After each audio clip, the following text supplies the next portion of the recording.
लगावो छत्तीसगढ़ महतारी, तोर चरण मनावो छत्तीसगढ़ महतारी, तोर गुण लगावो छत्तीसगढ़ महतारी, तोर चरण मनावो छत्तीसगढ़ महतारी। तोर को राम इंद्रावती महानदी के धार है,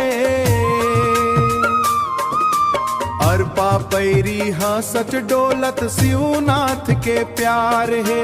निर्मल गंगा जैसन मैया तोर माया अपार, माटीला माथ नवाबो ए मोर संस्कार है।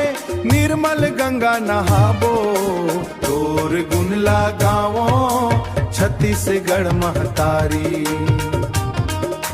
तोर चरण मनावो छत्तीसगढ़ महतारी। कोदो कुटकी राहर त्यूरा गजब थे धान हो, हरियर खेत खार माँ लहर खुशबू भर बिहान हो। तिखरे सेती कही थन सबो छत्तीसगढ़ तोर धाम हो। भाईचारा यौ माया अबाट धन्य हवै ये गाँव हो। भाईचारा मदिन तोर गुण लगावो छत्तीसगढ़ महतारी, तोर चरण मनावो छत्तीसगढ़ महतारी।